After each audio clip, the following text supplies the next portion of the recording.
I am Buzz Aldrin, and I was the lunar module pilot on Apollo 11. 5, 4, 3, 2, 1, 0. All engine running. Liftoff. We have a liftoff. 32 minutes past the hour. Liftoff on Apollo 11.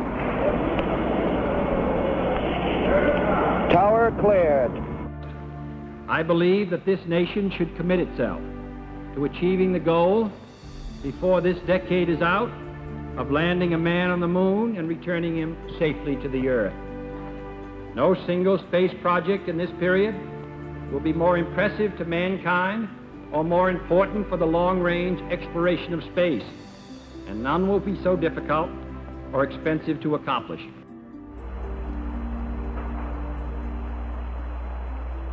Roger, Eagle, contact. Roger, how does it look? The Eagle has wings. Roger. Looking good. Roger, Neil. Everything looked normal when we separated. Little communications problems with Earth, but then when we got to the point of lighting the engine for powered descent. Eagle, we got you now. It's looking good, over. Roger, copy. Neil said, I think we might be a little long. Well, how could he tell that?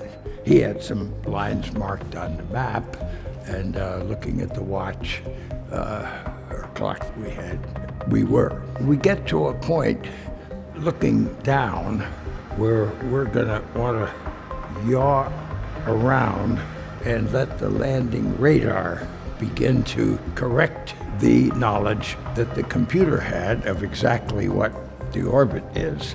Eagle, Houston, after yaw around, angled S-band pitch, -9er, yaw, +18. And shortly after that happened, we began to get some program alarms. Give us a reading on the 1202 program alarm. Which interrupted the displays. Now, the displays to the crew from the computer were pretty basic.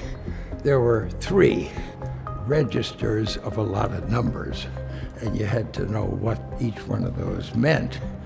But now they were blanked because we had this program alarm.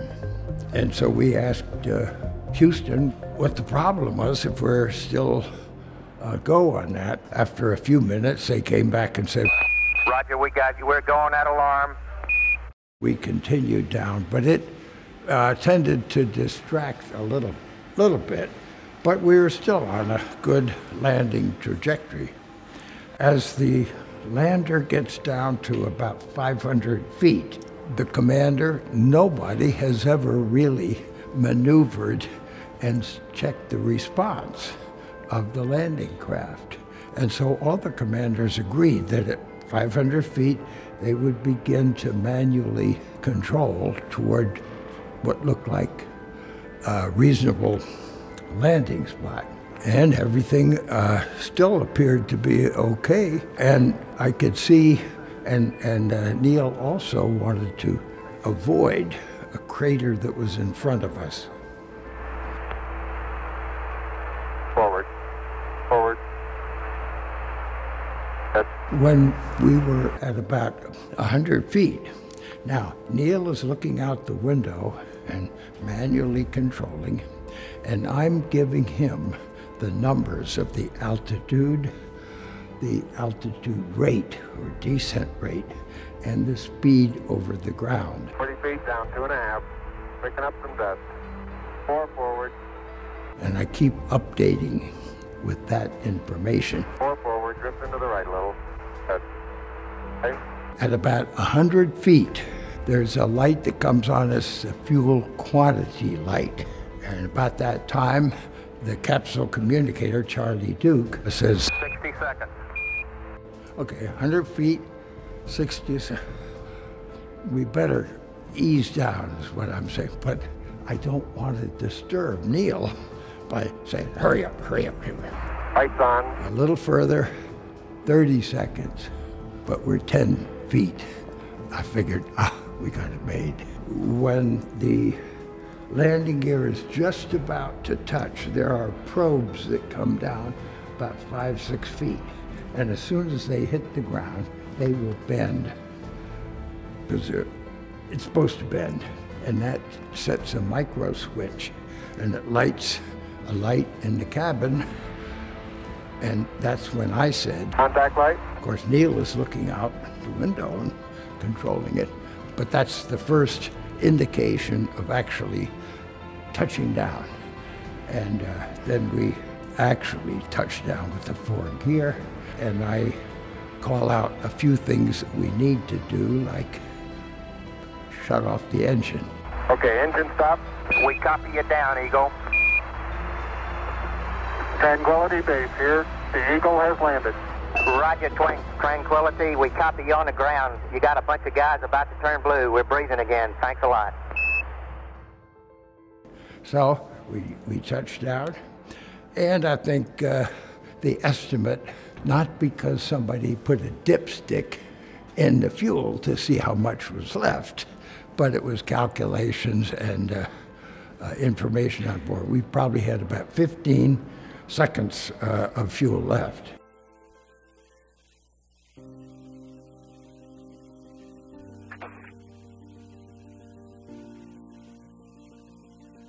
Okay, Neil, we can see you coming down the ladder now.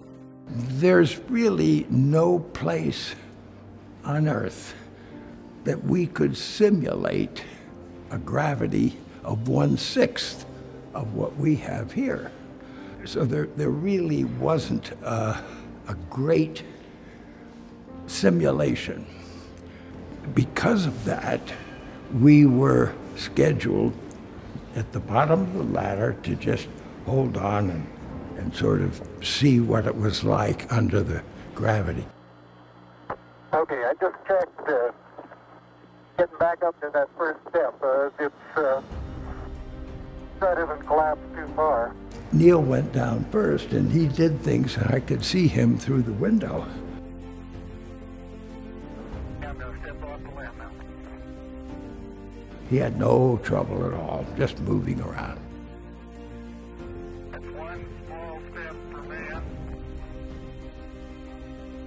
One giant leap for mankind. So I knew that there wasn't going to be any trouble for me to move around. About a 3-footer.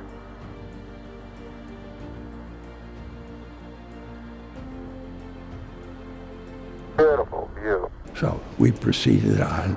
Here, men from the planet Earth, first set foot upon the moon, July 1969, AD. Walking was relatively easy. I demonstrated several means near the end of our stay on the surface in front of the TV camera. And that was planned up here if we had the time. And it looked to people back on Earth as if I was just having fun. But I was really doing something for people to observe the ease of mobility. So we went through the countdown, and when the call came from Earth, And you're cleared for takeoff. I had planned ahead what I was going to say.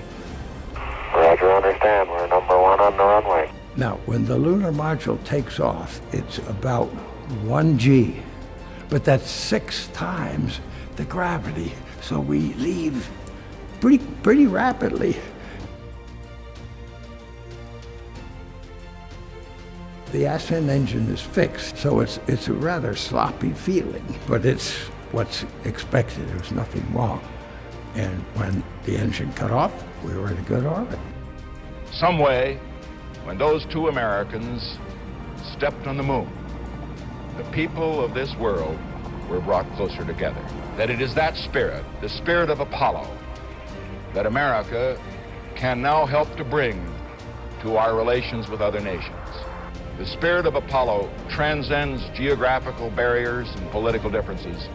It can bring the people of the world together in peace.